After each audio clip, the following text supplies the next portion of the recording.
경찰 단기 김폴카에서 경찰 공무원의 꿈을 이루세요. 단기 합격의 시작은 바로 이곳 경찰단기 김폴 갑니다. 합격하는 그날까지 여러분을 언제나 응원합니다. 파이팅! 자, 우리는 재헌헌법을 살펴보고 있습니다. 그중에 총강을 봤고요. 그다음에 2장 국민의 권리 의무 이렇게 되어 있습니다. 그래서 우리가 이제 지금도 뭐 자유, 뭐 권리 뭐 이런 것들이 규정되어 있지만 사실 기본권이란 말은 한마디도 쓰여 있지 않다고 했죠. 근데 여기서 말하는 결국 권리 의무는 권리는 기본권을 뜻하겠죠. 이건 이제 독일에서 온 말이라고 했죠. 독일은 이제 헌법이란 말 대신 독일 기본법이란 말을 쓰고 있다는 거죠. 그래서 기본권이란 것은 헌법에 의해서 보장된 국민의 권리다라는 의미를 가지고 있습니다. 그래서 이때도 기본권이란 말이 아니라 권리 그리고 또 의무 이런 말을 쓰고 있습니다. 자, 8조죠. 모든 국민은 법률 앞에 평등이며 평등 원칙이 나와 있네요. 지금도 법 앞에 평등이라는 게 현행 헌법에 규정되어 있습니다. 네, 법률 앞에 평등이며 성별, 신앙 또는 사회적 신분. 이거 어떻습니까? 성별, 신앙 또는 사회적 신분? 지금도 이 규정이 있나요? 있죠. 성별, 종교, 사회적 신분에 의한 차별을 금지하고 있습니다. 네, 그 예시 조항이라고 이제 우리가 분명히 배우죠. 근데 이때는 신앙이란 말을 쓰고 있었고요. 신분에 의하여 정치, 경제적, 사회적 생활의 모든 영역에 있어서 차별을 받지 아니한다. 차별을 받지 않는다. 그래서 결국 이 재헌헌법부터 우리는 평등 원칙을 명시하고 있었다는 거죠. 명시하고 있다. 그래서 성별, 신앙, 사회적 신분 이런 예시적인 규정을 두면서 평등 원칙을 규정하고 있죠. 지금도 헌법 11조 1항에서 일반적 평등 규정을 가지고 있습니다. 그럼 여기서 말하는 평등 원칙에서 말하는 평등은 뭐다? 그죠. 상대적 평등이죠. 합리적 이유 없는 차별을 금지하는 상대적 평등이다라는 걸 기억해 두실 필요가 있겠죠. 그 다음에 사회적 특수계급의 제도는 일체 인정되지 아니하며 여하한 형태로도 이를 어떠한 이유로도 이런 거죠. 어떠한 모습으로도 이를 창설하지 못한다. 그래서 결국 지금도 이 특수계급 제도 인정되지 않지만 특히나 이제 재헌헌법이니까 반상제도 철폐, 반상제도를 철폐하기 위한 거다. 양반과 쌍놈 이런 게 제가 어렸을 때도 심지어 그런 것들을 이제 할아버님이나 할머니 분들은 양반, 쌍놈 이런 개념을 막 말하시곤 했어요. 근데 뭐 어떤 성씨를 가진 애랑 놀지 마라 막 이런 말 하시고 그랬어요. 근데 처음부터 이런 게 있었다는 거죠. 반상제도 철폐를 목적으로 특수계급 제도를 인정하지 않았다. 그리고 훈장과 기타 영전의 수여는 오로지 그 받은 자의 영예에 한한 것이며 여하한 특권도 창설되지 않는다. 요거는 지금 어떻습니까? 지금도 남아있는 역시 뭐다? 영전 일대의 원칙이다 이거죠. 영전 일대의 원칙, 일대의 원칙이 규정되어 있다. 뭐 여기 써놨죠? 그래서 이때부터 계속 규정되어 있었다는 거죠. 평등 원칙은 한 번도 빠짐이 없이 쭉 우리 헌정사에 있어서 계속해서 규정되어 있었습니다. 다음 이제 구조 가집니다. 구조 갑니다. 이것도 지금 우리 헌법인가? 지금 현행 헌법인가 싶죠? 모든 국민은 신체 자유를 가진다. 자, 신체 자유에 대해서 재헌헌법부터 규정을 하고 있었죠. 그래서 아까 우리 봤던 우리 종전에 봤던 임시헌장 이런 데도 있었고요. 그다음에 법률에 의하지 아니하고는 체포, 구금, 수색, 신문, 처벌과 강제노역을 받지 않는다. 이것도 지금도 있죠? 여기서 우리가 보통 이제 죄형 법정주의를 도출하고 있잖아요. 죄형 법정주의를 도출하고 있다. 그리고 체포, 구금, 수색에는 이런 이제 체포, 구금, 수색, 물론 이제 압수가 지금 여기는 안 써 있습니다만 수색에는 법관의 영장이 있어야 한다. 영장주의죠. 영장주의가 재헌헌법부터 있었다는 거죠. 우리가 이제 다 알고 있는 체포, 구속, 압수수색 이런 강제 수사의 경우에는 사전에 법원 법관에 의해서 발부된 이런 영장에 의해야 한다는 사전 영장주의가 재헌헌법부터 있었군요. 단 범죄의 현행 범인의 도피 또는 증거인멸에 염려가 있을 때 도증이 또 들어가 있죠. 증거인멸에 염려가 있을 때는 수사기관은 법률이 정하는 바에 의하여 사후에 영장의 교부를 청구할 수 있다. 그래서 사전 영장주의 원칙, 사전 영장주의 원칙이 재헌헌법부터 있었다. 주의 원칙. 우리 지금 시험에 보니까 꼭 기출됐던 그 헌정사만 나오는 게 아닙니다. 기출됐던 건 당연히 알아야겠지만요. 그래서 그 외의 것들도 우리가 다 보고 있는 거죠. 그리고 이때 사후영장의 예외 근거, 사후영장의 예외 이런 것들을 규정하고 있었구나라고 좀 알아두시면 좋겠고요. 그 다음에 누구든지 체포 구금을 받은 때에는 즉시 변호인의 조력을 받을 권리와 요거 변호인의 조력을 받을 권리 재헌헌법 때도 있었다는 거죠. 그 당부의 심사를 법원에 청구할 권리가 보장된다. 자, 변호인의 조력을 받을 권리 재헌헌법도 있었고요. 요 부분이죠. 그 당부의 심사를 법원에 청구할 권리가 보장된다. 이게 뭘까요? 요 부분이 체포구속 적부심입니다. 체포구속 적부심. 체포구속 적부심이죠. 구속 적부심입니다. 적부심. 이 체포구속 적부심 같은 경우에는 우리가 보통 미군정의 영향을 받아서 재헌헌법부터 규정되어 있었다 이렇게 말합니다. 지금 현행 헌법에도 체포구속 적부심사가 규정돼 있죠. 규정돼 있고 또한 우리가 맨날 공부할 때 영장실질심사는 헌법에 없어요. 하지만 체포구속 적부심은 규정이 있어요. 이런 걸 공부합니다. 그래서 얘는 또 중요하죠. 나름 중요합니다. 체포구속 적부심은. 그래서 따로 보겠습니다. 따로 체포구속 적부심에 대해서. 체포구속 적부심은 여러분이 형사소송, 수사 증거에서 열심히 하는 내용이니까 내용은 잘 아시니까 제가 설명드릴 필요 없겠죠? 금방 본 것처럼 재헌헌법부터 규정돼 있었다. 요거 기억하셔야겠고요. 재헌헌법부터 미군정의 영향을 받아서 체포구속 적부심사는 규정이 돼 있었다. 그런데 이게 계속해서 쭉 규정돼 있었다. 우리 헌법에서 한 번도 빠지지 않고 규정돼 있었다. 이런 식으로 나오면 틀린 지문이 되고요. 1972년 7차 개정헌법, 이게 뭡니까? 유신헌법이죠. 유신헌법에서 삭제가 되었습니다. 유신헌법에서 삭제가 되었다.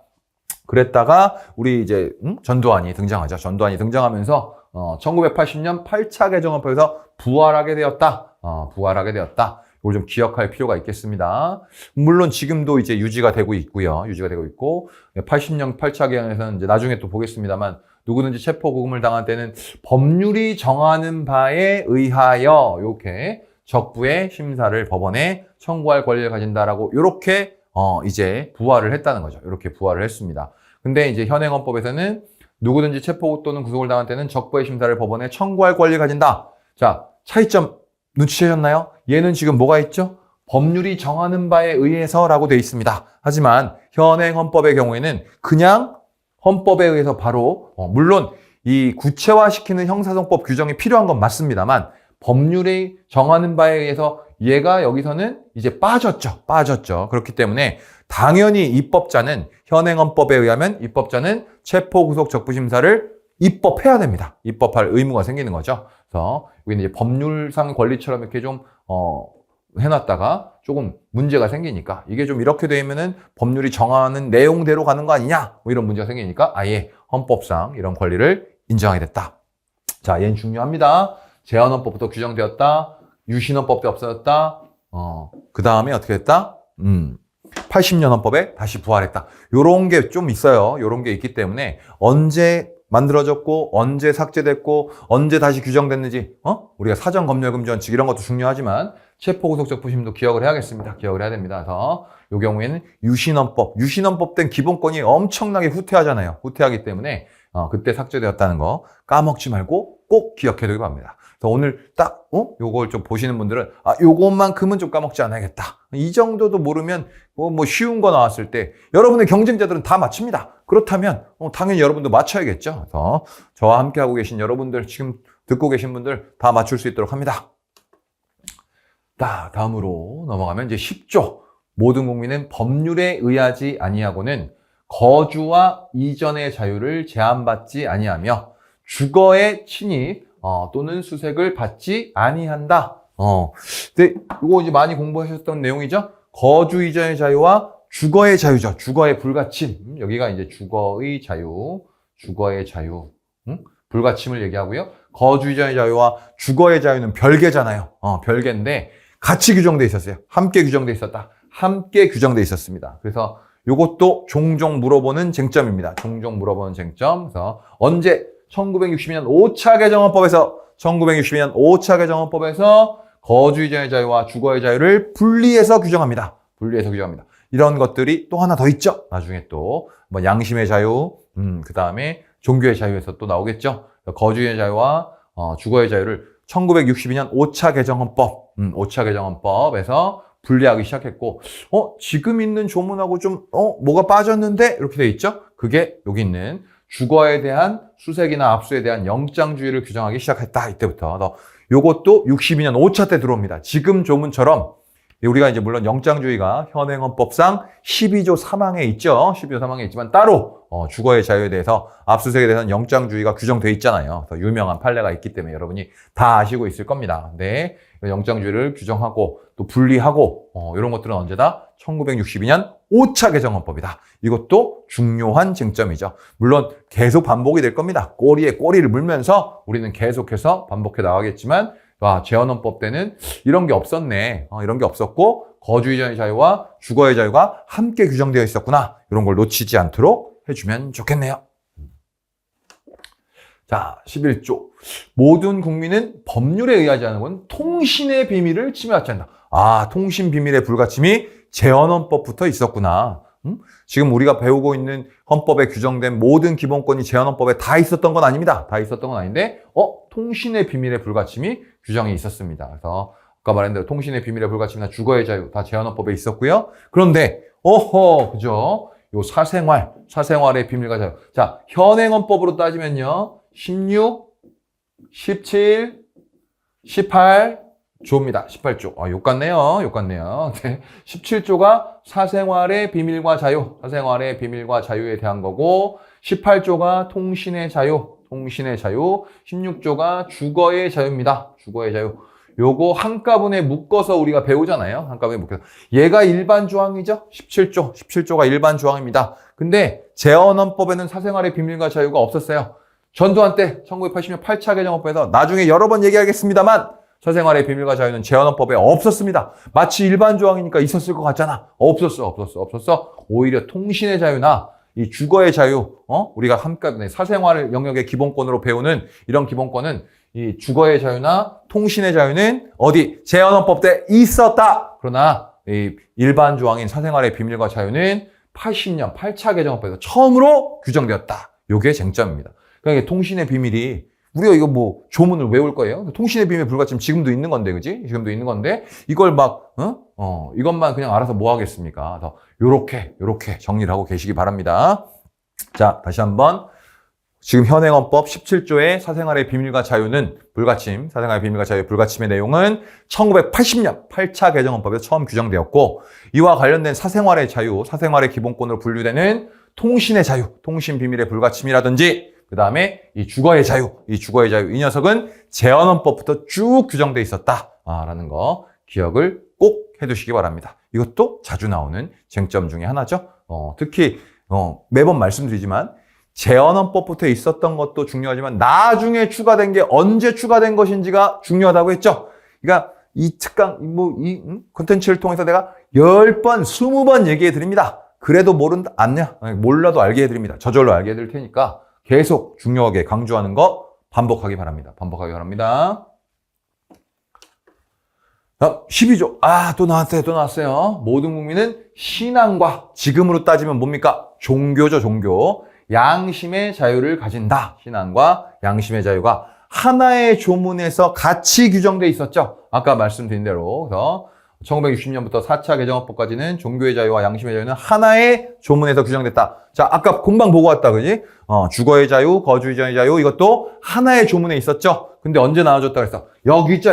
1962년 5차 개정헌법에서는 종교의 자유와 양심의 자유가 분리 규정됐다. 자, 뭐가 같이 있었고 분리됐는지를 알아둬야겠죠? 근데 다행히 똑같아. 뭐가? 1962년 5차 개정헌법에서 분리된 것은 똑같습니다. 그래서 이때 박정희가 정권을 잡았을 때가 1962년이라고 했죠. 5.16 쿠데타를 통해서 정권을 잡아서 3공화국 헌법에서 신앙의 자유, 양심의 자유, 이걸 이제 종교의 자유, 양심의 자유로 분리하게 된다.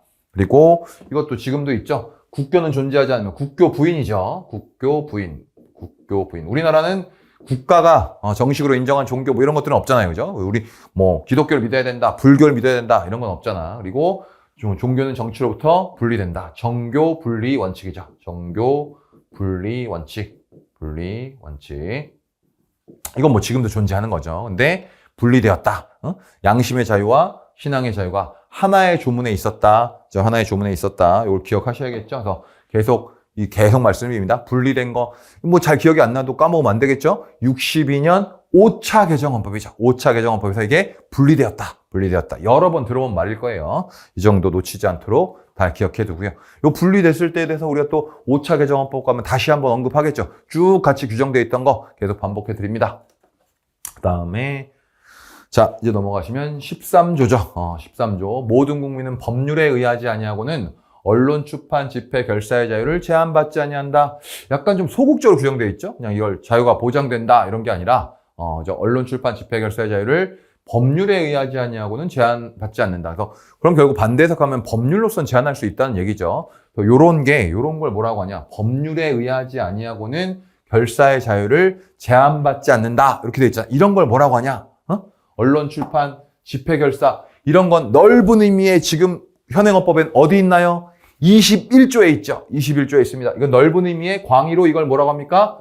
넓은 의미의 표현의 자유라고 하는 거죠. 표현의 자유라고 하는 거고 법률에 의하지 아니하고는 함부로 제한받지 않는다. 그럼 법률로서 제한될 수 있다. 뭐 이렇게 말하고 있잖아요. 그래서 됐습니다. 저 이것도 이런 게 이제 개별적 법률 유보 이런 성격을 갖고 있죠. 개별적 법률 유보의 성격을 가지고 있다.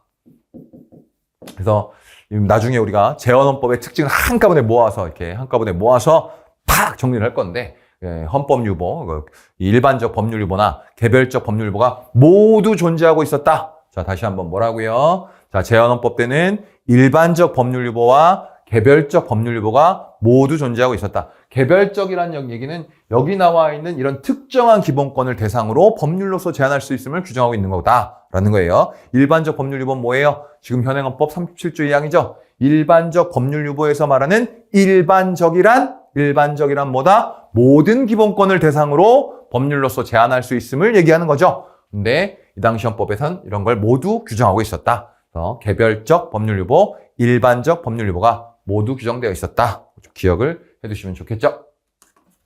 자, 14조로 갑니다. 자, 모든 국민은 학문과 예술의 자유를 가진다. 얘는 금방 여기 써놨죠, 그죠? 학문과 예술의 자유는 재헌헌법부터 현행헌법까지 계속해서 하나의 조문에서 규정되어 있습니다. 학문의 자유, 예술의 자유가 분명히 별개긴 한데 계속해서 같은 조문에 규정되어 있다라는 거 기억을 해두셔야겠죠. 뭐 여기는 특별한 쟁점은 없습니다만, 저작자 발명과 예술가의 권리는 법률로서 보호한다. 그죠? 저작자나 발명가야 예술가의 권리를 보호하기 위해서 예를 들면 저작권법 같은 걸 만들어야 될 입법 의무가 있겠죠. 입법 의무가 있다. 뭐 지금 조문하고 크게 다르진 않습니다. 그래서 학문과 예술의 자유가 계속 얘는 같은 규정에 있었다. 근데 여러분을 속이려고 막 나올 수 있겠죠. 어떻게? 학문과 예술의 자유는 재헌헌법에서는 같은 조항에서 규정되어 있었으나 1962년 제5차 개정헌법부터 분리해서 규정되어 오고 있다. 이러면 틀린 질문이죠. 맞게 되려면 뭐가 돼야 돼요? 아까 말했던 종교의 자유, 양심의 자유가 된다든지 아니면 주거의 자유와 거주의정의 자유 이렇게 말을 해줘야 되는 거죠. 그러니까 누가 조금 더 정확하게 알고 있느냐에 따라서 쉽게 답을 찾을 수 있느냐 아니면 고민하다가 틀려버리느냐 이런 문제가 생길 수 있다는 거 잘 기억하시기 바랍니다. 좋습니다. 14조는 별다른 문제가 없는 조문이 되겠고 15조로 가봅니다. 재산권 규정이 있네요. 재산권은 보장된다. 재산권을 이제 기본권으로 규정하고 있죠. 그리고 지금 헌법과 비슷하게 그 내용과 한계는 법률로서 정한다. 자, 이런 법률을 뭐라고 한다고 말씀드렸나요? 이런 법률, 그 내용과 한계를 법률로 정한다 했을 때 어느 정도의 입법 재량이 인정되는 이런 걸 형성적 법률 유보의 성격을 갖는다. 이렇게 말씀드렸었죠? 형성적 법률 유보. 우리가 일반적으로 알고 있는 제한적 법률 유보와는 달리 구체적으로 내용을 만들어서 기본권을 실현해주는 성격을 갖는 법률을 형성적 법률 유보라고 하는 거예요. 규정이 있었고 그 다음에 지금의 2항처럼 23조 2항처럼 재산권의 행사는 공공복리에 적합하도록 하여야 한다. 이게 뭐예요? 재산권 행사의 사회적 기속성이죠. 재산권 행사의 사회적 기속성을 뜻합니다. 사회적 기속성. 그냥 일반론으로 그죠? 우리 재헌헌법은 바이마르 헌법의 영향을 많이 받아서 만들어졌습니다. 바이마르 헌법에. 근데 바이마르 헌법은 사회적 기본권이라든지 사회국가 원리를 이제 규정하고 있는 이런 헌법인데, 역시 그러다 보니까 재산권 행사의 이런 사회적 기속성, 이렇게 갑질하지 마라, 이런 규정을 가지고 있다는 거 기억해 두면 되겠죠. 그 다음에 공공 필요에 의해서 국민의 재산권을 수용, 사용 또는 제한함은 법률이 정하는 바에 의하여 상당한 보상을 지급함으로써 행한다. 자, 일단 요게 이제 뭐가 됩니까? 손실보상 청구의 손실보상 청구권의 근거 규정이죠. 근거 규정입니다. 근거 규정. 됐죠? 지금도 있어요? 있어요. 있긴 있는데 좀 달라요. 뭐라고 되어 있습니까? 상당한 보상이라고 되어 있습니다. 자, 여기서 문제 23조 3항. 현행 23조 3항에서 뭐라고 되어 있어요? 써놨어? 정당한 보상이죠? 정당한 보상. 이때는 상당한 보상입니다. 상당한 보상. 있습니다. 그래서 자, 요걸 좀 한번 정리해 놨습니다. 요걸. 그래서 손실 보상에 관해서 상당한 보상이라고 써 있던 게 4차 개정 헌법까지 유지가 되었다. 1960년 헌법이죠. 1960년 헌법까지는 상당한 보상이란 말을 유지하게 됩니다. 유지하게 된다. 그런데 이제 5.16 쿠데타로 군사 정권이 들어섰잖아. 그지? 뭔가 국민에게 다르다는 걸 보여주고 싶었나 봐요. 그래서 요때 1960년 5차 개정 헌법에서 처음으로 정당한 보상이 규정됩니다. 정당한 보상이 규정된다. 그렇죠? 상당한 보상으로 쭉 유지하다가 정당한 보상을 바꿨는데 문제는 이제 우리가 주로 공부할 때 좀 말씀드리죠. 62년에 박정희는 괜찮아. 헌법이 잘 만들어진 편이야. 근데 언제? 이놈의 유신헌법 때 마탱이 간다. 마탱이 갔다. 이런 개정법에서 보상의 기준과 방법은 법률로 정한다고 규정합니다. 상당한 보상도 아니고 그냥 법률이 정한 만큼 야 법으로 정하는 만큼 받아 이렇게 간 거예요. 이게 말도 안 되는 얘기하고 있는 거죠. 그러더니 또 1980년 8차 개정헌법에서는 보상은 공인 및 관계자의 이익을 정당하게 형량하여 법률로 정한다고 또 규정합니다. 법률로 또 정한다. 이렇게 규정해버리고 현행 헌법에 와서야 정당한 보상이 등장하게 되죠. 그래서 62년에 있다가 쭉 삭제되었다가 72년, 80년에 없다가 현행 헌법에서야 정당한 보상이 됩니다. 그리고 제헌헌법부터 다른 말로 하면 얘는 다른 말로 하면 요거는 제1공화국 헌법과 제2공화국 헌법 요 헌법에서는 뭐가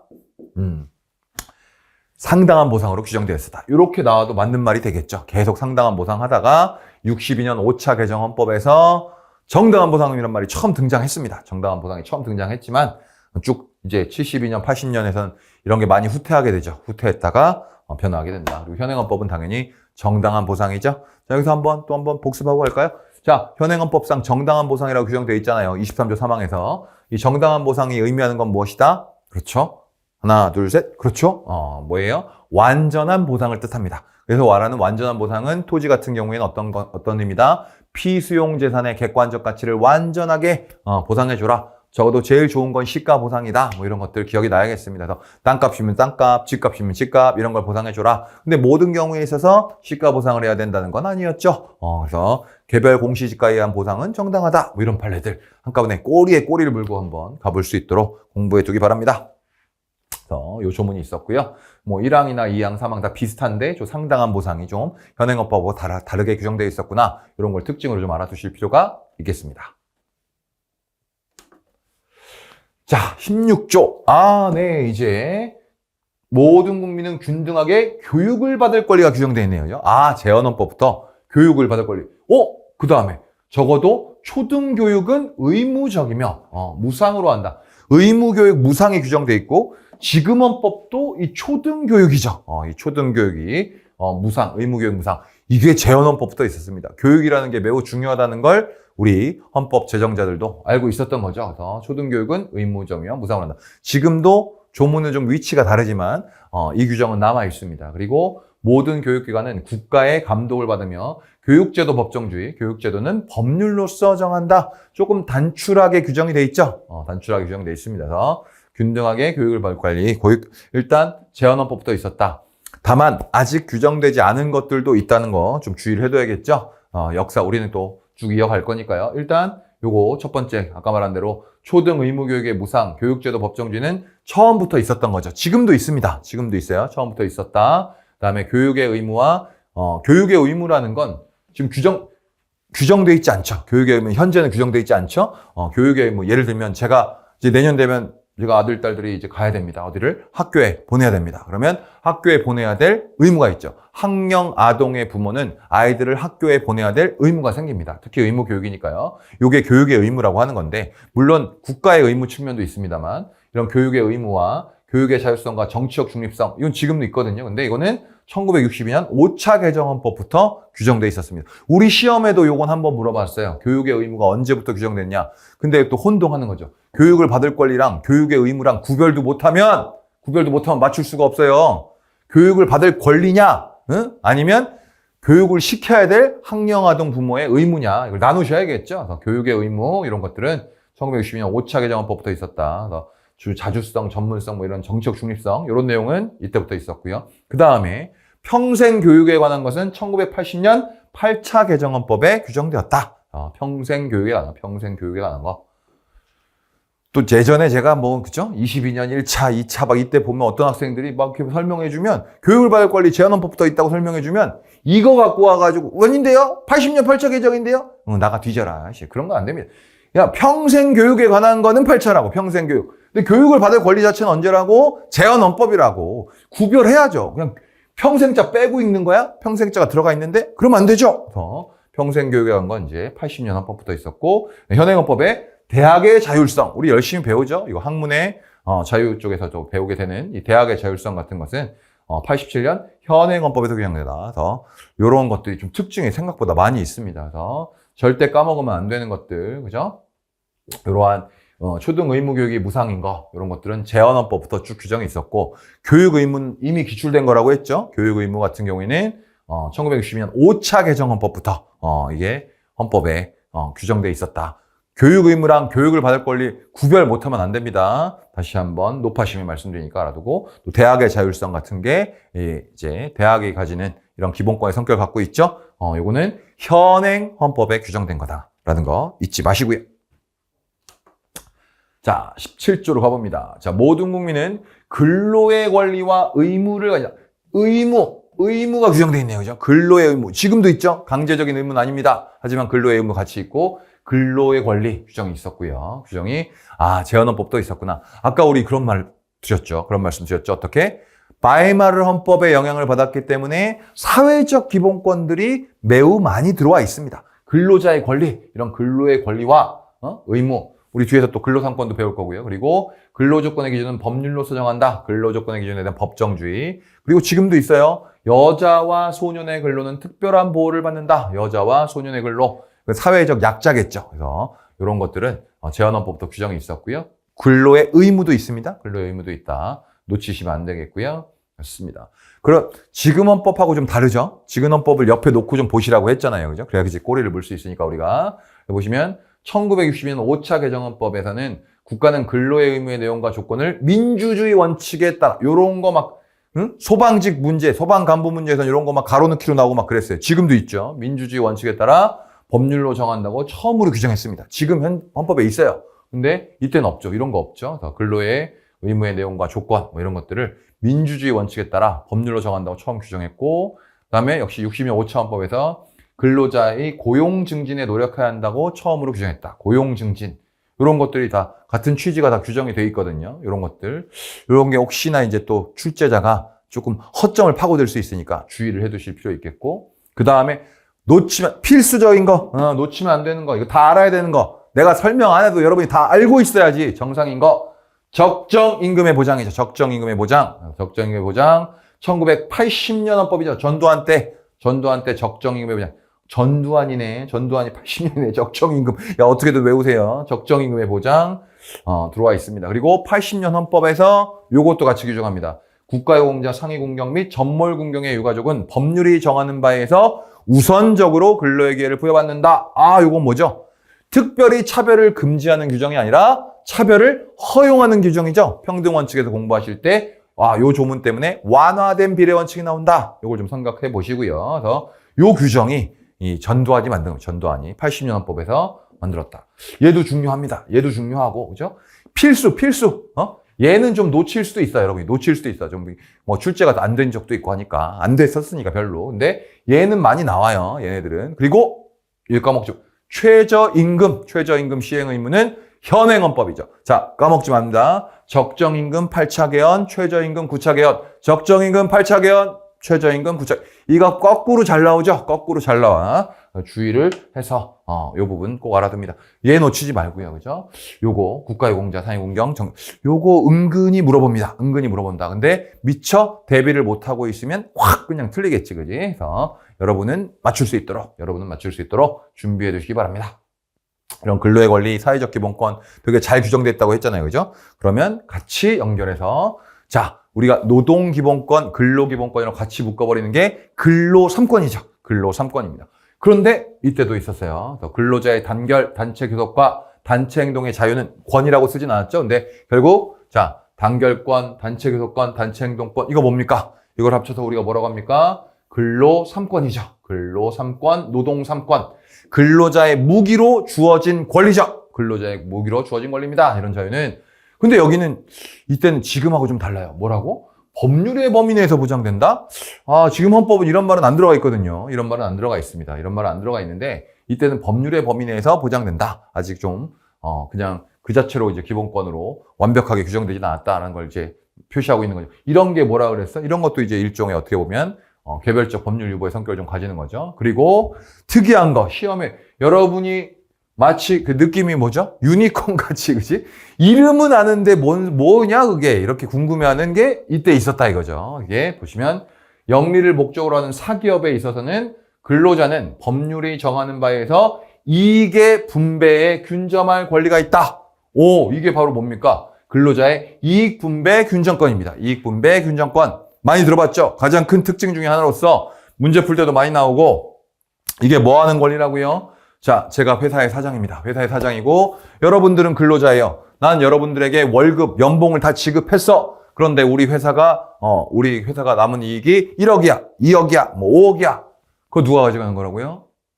내가 가져가야지. 난 월급 다 줬는데. 근데 그게 아니다. 그러한 이익이 있으면 누구한테 나눠줘라? 근로자에게 나눠줘라. 대단히 사회주의 색채가 강한 기본권입니다. 권리다. 근데 실제로 시행된 적은 없어요. 실제로 시행된 적 없다. 그래서 나중에 배우겠지만 우리 현행헌법은 이제 어떻습니까? 자유시장 경제질서를 원칙으로 하고 있잖아요. 근데 이때는 그런 시대가 아니었거든요. 그러다 보니까 이런 게 남아 있었고 언제까지? 4차 개정헌법까지 1960년 4차 개정헌법까지 그리고 이제 박정희가 들어서면서 얘를 없애버립니다. 박정희가 들어서면서 얘를 없애버린다. 그래서 요거 중요하죠. 4차 개정헌법까지 규정되었다. 실제로 시행된 적은 한 번도 없습니다. 이걸 어떻게 시행할지도 알 수가 없고, 이런 것들을 이제 뭐 지금도, 각종 이제 노동단체에서는 주장할 수도 있겠죠? 됐습니다. 그리고 지금 조문하고 좀 다른 걸 찾아보는 거죠.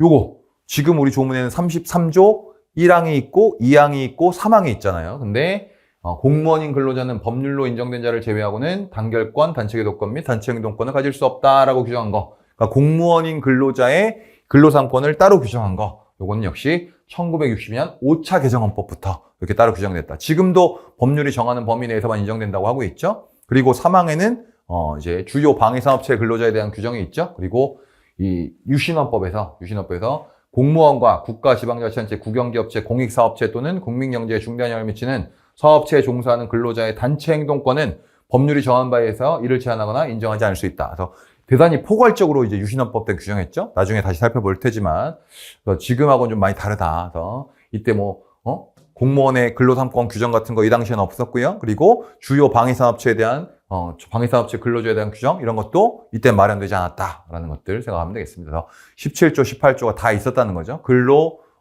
기본권들이 다 함께 규정이 돼 있었다라는 거 좀 언급하고 넘어가겠습니다. 그 다음에 19조. 지금도 이제 요 조항은 인간다운 생활 권리 34조에서 좀 언급하고 있는데요. 물론 이제 이때는 인간다운 생활 권리는 아직까지 그 자체는 규정되지 않았습니다만 노령, 질병, 기타 근로 능력의 상실로 인하여 생활 유지의 능력이 없는 자는 법률이 정하는 바에서 국가의 보호를 받는다.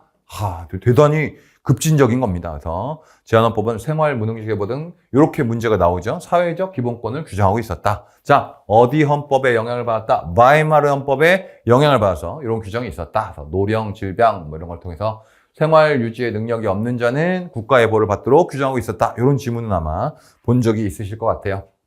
지금으로 따지면 34조에 이런 내용들이 좀 담겨 있는 거죠. 좋습니다. 그 다음 20조.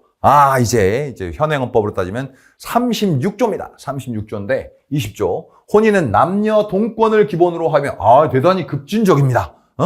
조선시대에는 뭐 당연히 유교의 영향이 있었겠죠. 유교의 영향이 있으니까 무슨 남녀 동권이야. 그죠? 남편은 하늘, 뭐 부인은 땅, 뭐 이런 남녀 차별적인 게 정상적이었을 텐데요. 남녀 동권이 규정돼 있었고요. 혼인의 순결과 가족의 건강은 국가의 특별한 보호를 받는다. 혼인과 가족 생활에 관해서 규정하고 있었다라는 거고요.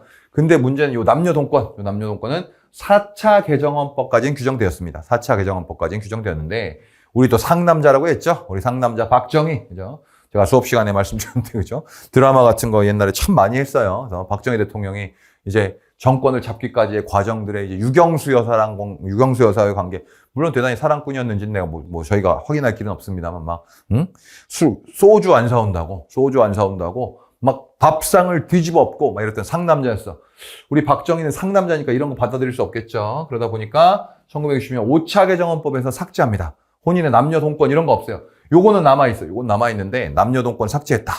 몇 번 더 언급하겠죠. 그 다음 혼인과 가족생활은 개인의 존엄과 양성의 평등을 기초로 성립되고 유지되어야 한다. 자, 양성의 평등 이런 말을 다시 가지고 들어옵니다. 박정희 정권 시대 3공화국헌법, 4공화국헌법, 즉 7차 개정헌법까지는 5차부터 7차까지는 남녀 동권 같은 거 없어요. 남녀 동권 인정되지 않는다. 그런데 우리 전두환은 어떻다고요? 전두환은 전통적으로 약간 이 공처가 이미지가 있습니다. 이순자 여사한테 꼼짝도 못한 이미지가 있어요. 뭐 인터뷰 같은 거 나오면 막 전두환 전 대통령 막 자료 화면 같은 거 보시면 본인은 본인이야 해서 말이 많아요. 그런데 어떤 경우에는 말을 한마디도 안 해. 그때가 언제냐? 이순자 여사랑 같이 나왔을 때 허허허 웃고 있고 말은 다 이순자 여사가 합니다. 그러니까 다시 부활해야겠죠. 양성의 평등을 기초로 지금 조문하고 비슷한 게 80년 헌법에 들어오게 되었다. 기억하실 필요가 있겠습니다. 그래서 이런 규정도 있었구나 좀 알아두시면 좋을 것 같습니다.